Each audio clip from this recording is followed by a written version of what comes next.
Balighu anni walau ayatan. Balighu sampekno sapa sira kabeh anni saking ingsun. Walau ayatan senajan anane iku anamung sak ayat. Kita disuruh untuk menyampaikan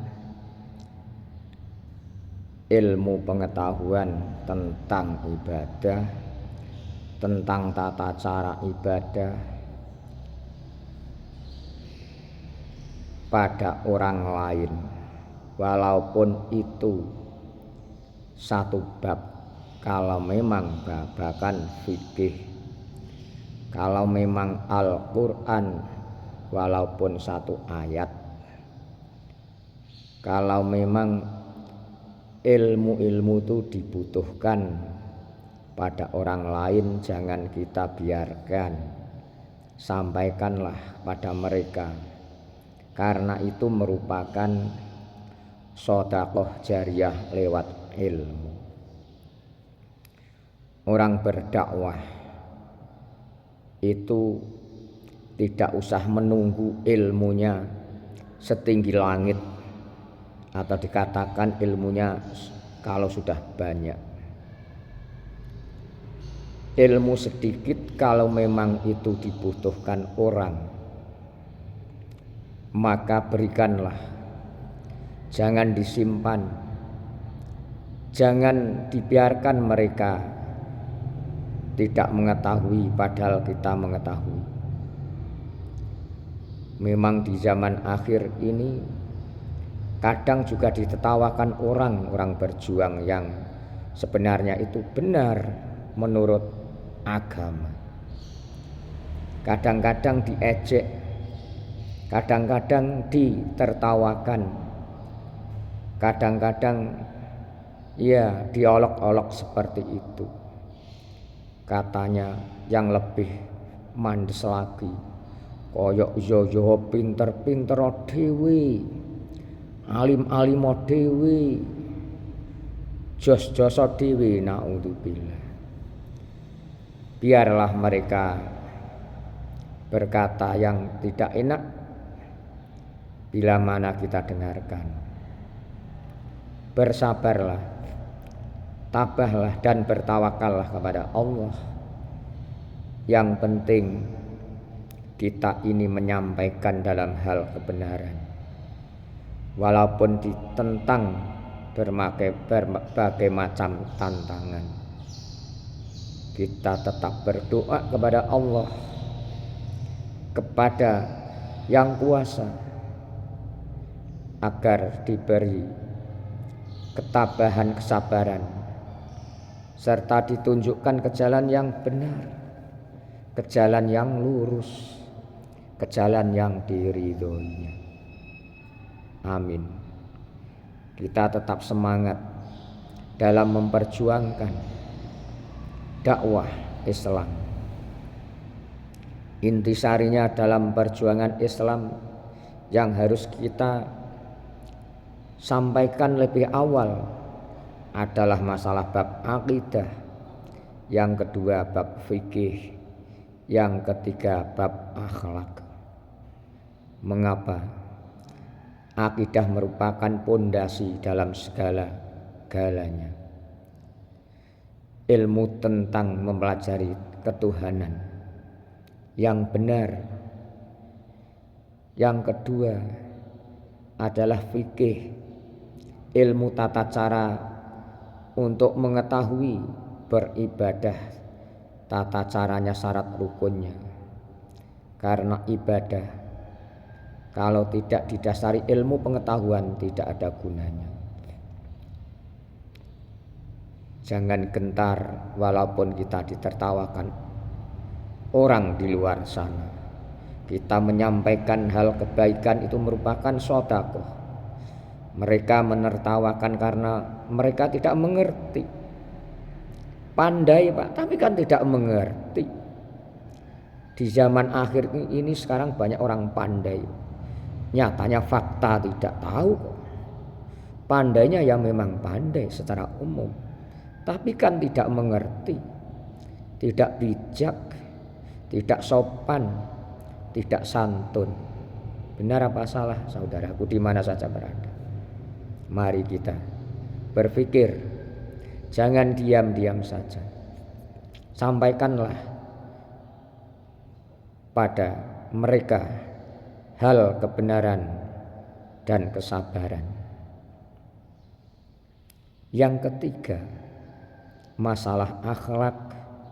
Akhlak itu adalah merupakan menentukan segalanya dalam hal ihwal kita. Setiap hari, setiap saat, setiap detik di mana saja berada. Rasulullah sendiri diutus di dunia ini tak ada lain adalah untuk menyempurnakan akhlak yang baik, untuk mensejahterakan umat dengan sopan santun, andap asor ramah tamah dalam segala hal.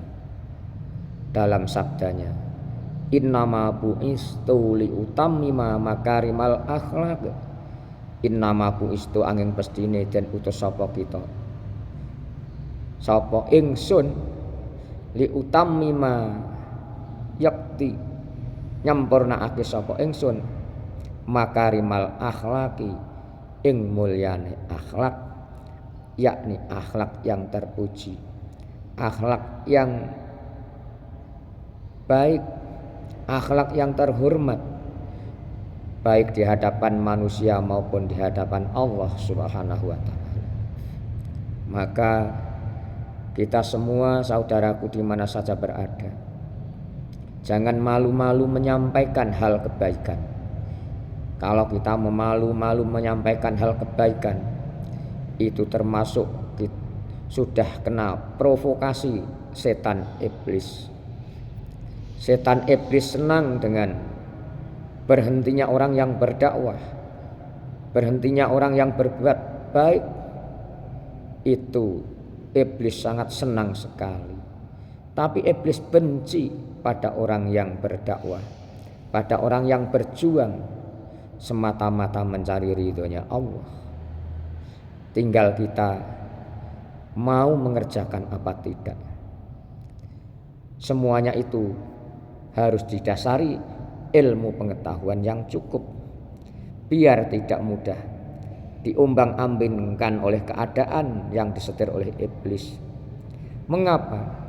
Karena orang yang alim satu itu setan iblis lebih takut, lebih berat, lebih susah menggodanya dibandingkan 1000 orang ahli ibadah tapi bodoh. Dalam hadis juga disebutkan yang terdapat dalam kitab Tanbihul Qaul pada halaman 7. Di antaranya adalah faqihun wahidun mutawariun asyaddu ala syaitani min alfi abidin mujtahidin jahilin waroin. Faqihun utawi wong fikih, wahidun kang siji, mutawariun kang wirai jaga, iku asaddu luwih berat, luwih abot, luwih sengsara ala syaitani ing atase seton min alfi abidin tinimbang wong 1000 wong kang ahli ibadah mujtahidin kang nemen-nemeni terus menerus sungguh-sungguh, jahilin kang bodoh gak duwe ngilmune, paroin kang jaga. Nah, ini kan salah semua karena kelihatannya rajin dalam beribadah bentuk apapun, seakan-akan khusyuk tapi enggak tahu cara-caranya. Suatu misal menjalankan ibadah sholat, dan ibadah sholat itu harus suci dari hadas besar maupun kecil dan harus tahu syarat rukunnya, tapi tidak mengerti bab wudhu saja enggak mengerti, masalah bacaan-bacaan di dalamnya enggak ngerti, hanya ikut geruduk pada orang lain. Itu adalah tak ada gunanya. Makanya ilmu itu lebih utama daripada yang lain. Tapi bahayanya juga besar kalau memang ilmu tidak bermanfaat. Lalu mari kita ingat, garis bawahi bahwa orang yang ibadah bentuk apapun yang tidak mengerti tata caranya alias bodoh, maka tidak ada gunanya. Dalam kitab Zubat itu juga disebutkan, karangan Ibnu Ruslan kalau enggak salah, wa kullu man bi ghairi ilmin ya'malu a'maluhu mardudatun la tuqbalu. Wa kullu man utawi sakabehane wong bi ghairi ilmin kelawan ora duweni ilmu iku ya'malu beramal ibadah sapa man. Bagaimana? A'maluhu utawi pira-pira perbuatane iman atau ibadah iman iku mardudatun den tolak, latuk balu tegese ora den trima. Jadi barang siapa yang ibadah tidak didasari ilmu, tidak mengerti tata caranya, dia masalah syarat rukun tidak ada gunanya. Makanya kita walaupun sudah dewasa, walaupun sudah tua, kalau memang tidak mengerti, jangan pura-pura enggak tahu. Bahaya. Mari, mumpung kita masih ada kesempatan, usia kita ini dipergunakan yang baik. Usia kita ini adalah tidak lama. Di dunia ini hanya sementara. Jangan malu pada sesama makhluk, jangan malu dengan sesama manusia. Mari, afala taqilun, berpikirlah. Dalam Al-Quran banyak yang menerangkan masalah begitu-begitu dan sebagainya dalam hadis. Apakah misalkan suatu contoh, apakah sama orang yang berjalan di malam hari memakai lampu atau senter atau obor dengan orang yang berjalan tidak memakai lampu atau senter atau obor dalam malam gelap gulita? Ya tidak sama. Ini adalah suatu contoh yang kecil saja. Pasti yang tidak tahu alias bodoh nerjang sing gak karuan. Contohnya mulane kelihatannya amalnya baik, pamer, contoh saja, memberikan sedekah jariyah misalkan. Ini sering saya katakan, si A ini yang mengumumkan panitia wajib mengumumkan biar tidak menjadi fitnah. Misalkan diumumkan panitia, si A 1 juta, B 2 juta, C 5 juta, E 10 juta, F 200 juta. F merasa bangga. Mengapa? Karena merasa banyak sendiri. Akhirnya tahu siapa tadi yang paling banyak dalam memberikan amal jariah. Jangankan sampai begitu, bangga diri di hatinya saja sudah hilang semua. Jangan mengharapkan amal kelihatannya baik tapi enggak ada gunanya, karena tidak dirawati, tidak diramut, atau tidak dirawati. Bahasa Indonesia nih apa bahasa Jawa nih kayak wong tani ku yo ngramut. Wong tani menanam tanaman harus diramut, diobati, diwatun. Biar apa? Biar tidak ada hama yang melekat di situ. Karena dia yang 200 juta tadi kena penyakit rohani yang namanya pamer. Nah, dipamerkan istilahnya orang yang tidak tahu diberitahu. Siapa tadi yang 200 juta? Jangan dibilangin sama orang. Dalam jiwanya sudah kerentek atau di hadapan Allah sudah mengetahui. Besar sendiri, siapa ya? Terus bangga diri. Terjadi penyakit yang lain termasuk ujub, kagum pada dirinya dan sebagainya. Padahal ini penyakit rohani yang sangat bahaya, yang bisa membahayakan kepada jiwa seseorang atau hamba Allah. Contohnya tadi, kena penyakit rohani, riya, ujub, takabur atau sombong, sum'ah atau didengar-dengarkan, hasud atau dengki, ghibah atau rasan-rasan. Itu semuanya adalah penyakit rohani yang bisa menghilangkan atau membakar amal baik atau pahalanya. Kelihatannya baik tapi sudah dibakar, bagaikan api membakar kayu bakar. Makanya kita harus paham, mengerti betul masalah ilmu, terutama ilmu agama. Ilmu yang lain apakah tidak wajib, Pak? Ya tetap kita cari, namanya itu kifayah. Yang penting ilmu agama sudah kita mengerti. Setelah ilmu agama mengerti, lalu merambah mencari ilmu yang lain, terutama yang pondasinya adalah ilmu agama, biar kuat sendiri. Nanti setelah itu mencari yang lain di luar sana banyak. Makanya kadang-kadang di zaman akhir mencari ilmu agama, mencari ilmu yang menjadi dasaran keagamaan, kadang-kadang ditertawakan. Biarlah mereka menertawakan. Padahal ilmu itu yang bentuk bernafaskan agama, yang akan menyelamatkan kita semua.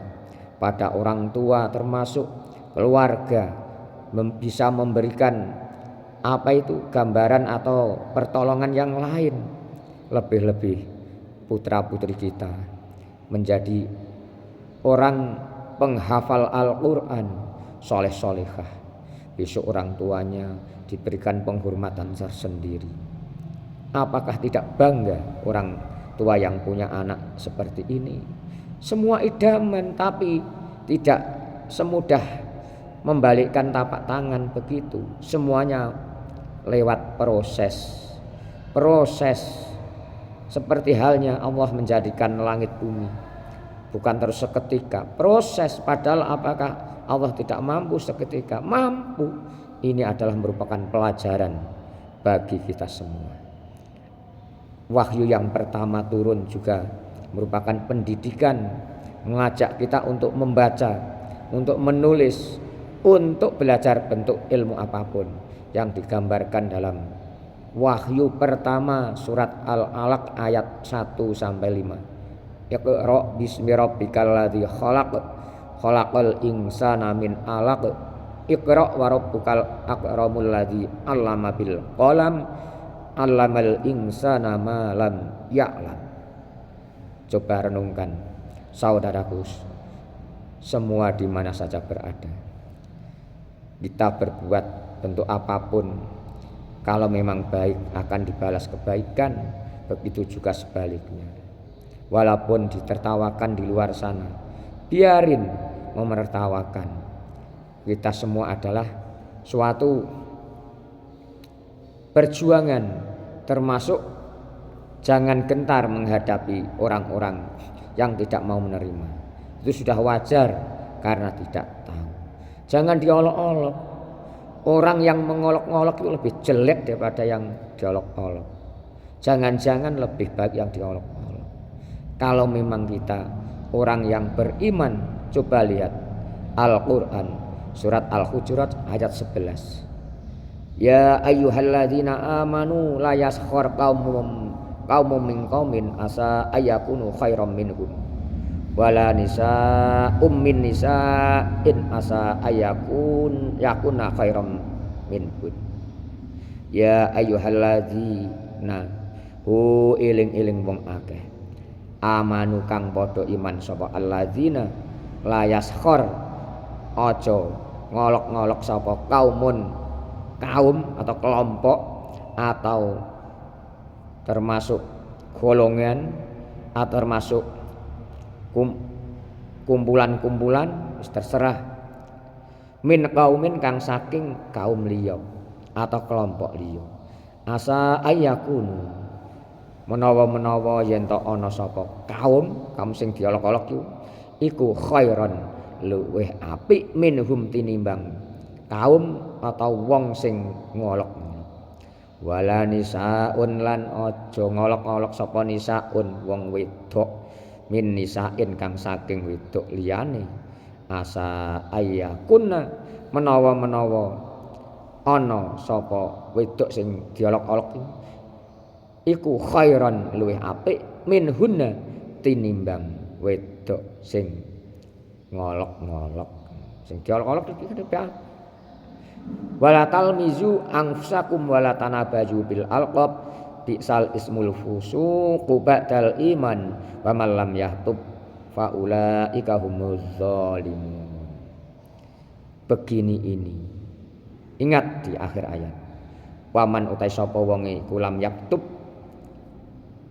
kang ora tobat sapa man fa ulaika mongko utai menggono-menggono kabeh wong sing ngolok-ngolok mau hum ya ulaik iku azzalimuna wong kang padha ngani ngoyo awake dhewe gak krasa ya zaman akhir iki kaya merasa nyok alim sendiri suci sendiri baik sendiri tidak boleh lebih-lebih adigang adigung adiguna cara Jawa ni mengandalkan kepandaiannya, kekuatannya, pangkatnya. Wah, sok itu adalah semuanya tidak diperbolehkan.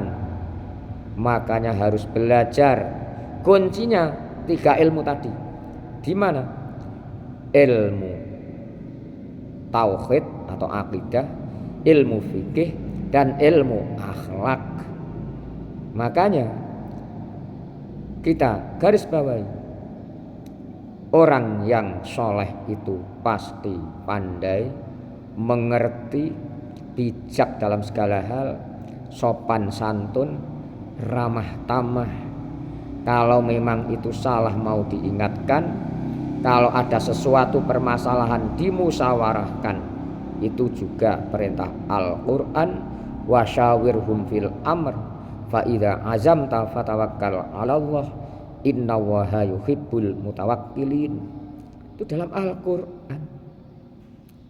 Tapi kalau hanya pandai belum mesti soleh-solehah. Kalau soleh-solehah kalau salah mau diingatkan dan berterima kasih sebanyak-banyaknya. Tidak mempunyai rasa dendam bahkan lugowo karena semata mencari keridhaan Allah. Tapi kalau orang yang pandai belum tentu demikian, belum tentu soleh, belum tentu mengerti, belum tentu bijak, belum tentu sopan santun. Kalau memang salah kadang-kadang tidak mau diingatkan, bahkan menutup-nutupi kesalahannya berbagai cara mencari alasan atau argumentasi. Benar apa salah saudaraku semua? Itu Al-Quran, hadis. Qulil haqqa walau kana murran. Kul katakanlah, kul ngucapa sapa sira.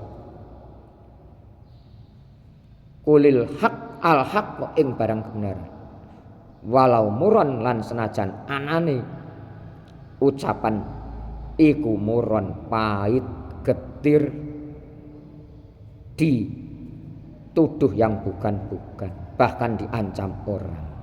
Ini adalah mempertahankan kebaikan, mempertahankan keimanan, mempertahankan kebaikan. Kalau memang ini kita tidak mau memberikan semangat, motivasi kepada mereka-mereka yang berjuang, maka siapa lagi kalau kita melihat kemunkaran, maka harus kita rubah kemungkaran itu. Kalau tidak berani, ya akhirnya berdoa. Itu adalah yang paling lemahnya iman. Nah, walaupun pahit, makanya kita harus saling menasehati, saling berwasiat dalam hal kebenaran dan kesabaran. Watawa saubil haqqi watawa saubis sabr. Sering saya ulang-ulang sampaikan dalam topik yang lain masalah ini karena masih ada hubungannya. Watawa sau lan podo saling menasehatano sapa sira kabeh atau wasiat sapa sira kabeh atau nyeritanano atau maneo pengertian sapa sira kabeh bil haqqi kelawan kebenaran. Watawa sau lan salingo padha nasihatana sapa sira kabeh bisabri kelawan kesabaran. Jadi saling kalau saya pribadi salah ya mohon diingatkan, terus harus memberikan solusi jalan keluarnya. Dan salahnya itu di mana? Saya berpedoman dengan Al-Qur'an dan hadis. Kadang-kadang ada yang merasa tersinggung. Wong Al-Qur'an sing muni, tersinggung Al-Qur'an, malah nyatroni atau mungsuhi sing berdakwah. Itu adalah tanda-tandanya orang yang tidak mendapatkan taufik hidayah. Jadi orang yang pandai, orang yang ilmunya banyak, tapi salah tidak mau diingatkan dan tidak mau dikoreksi diri, itu termasuk bukan dekat kepada Allah tapi lebih jauh lagi. Na'udzubillah. Dalam suatu hadis, manis dada ilman walam yasdad hudan lam yasdad minallahi illa bu'dan. Sampaikanlah, tidak usah gentar, jangan penakut. Yang penting sudah kita sampaikan. Masalah diterima gak diterimanya itu urusan Allah. Kita hanya ikhtiar, hanya menyampaikan. Semuanya yang bisa memberikan hidayah adalah Allah Subhanahu wa ta'ala. Masa kita lupa? Semuanya itu adalah haknya Allah Subhanahu wa ta'ala. Masalah yang bisa memberikan taufik atau petunjuk itu adalah Allah Subhanahu wa ta'ala. Sebagaimana dalam Al-Qur'an dalam surat Al-Qasas ayat 56 pada juz 20. Innaka la tahdi man ahbabta walakinna Allaha yahdi may yasha wa huwa a'lamu bil muhtadin. Innaka setune sira iku la tahdi ora bisa nuduhake sapa sira man ing wong ahbabta kang seneng sapa sira ing man walakinna Allaha tetapi nek Allah iku yahdi nuduhake sapa Allah man ing wong yasau kang ngersakake sapa Allah ing man. Wa huwa utawi Allah iku alamu luwih mengerti bil muhtadin, nah kelawan wong kang oleh petunjuk atau hidayah. Kita semua tidak bisa memberikan petunjuk kepada orang yang kita cintai, tapi kita harus berusaha. Kalau memang usaha kita berhasil, itu kan merupakan sedekah jariyah. Jadi kita berjuang menyampaikan kebaikan, walaupun mereka tidak mau atau dia tidak mau, kita sudah mendapatkan kebaikan. Kalau dilakukan atau dimanfaatkan mereka ilmunya dibuat, maka kita mendapatkan bonus atau pahala pada mereka karena lewat kita yang memberitahu. Di antaranya semudahnya kan gitu. Kalau salah ya diingatkanlah. Kalau memang semuanya ini benar saudaraku di mana saja berada, karena semata-mata itu adalah dari Allah Subhanahu wa ta'ala. Kalau memang ada salah yang saya katakan, saya sampaikan karena kekurangan kebodohan saya pribadi. Semoga Allah memaafkan khilaf salah kita, dosa kita semua, dan kita semua ditunjukkan ke jalan yang benar, ke jalan yang diridhoi, ke jalan yang diridhoi dalam segala hal. Apa yang telah kita kerjakan dan apa yang akan kita kerjakan mendapatkan ridhonya semua. Semoga kita diselamatkan baik di dunia maupun di akhirat, dan kedua orang tua kita dimasukkan ke surga. Rabbighfirli wa liwalidayya warhamhuma kama rabbayani shaghira. Semoga bermanfaat. Amin ya rabbal alamin.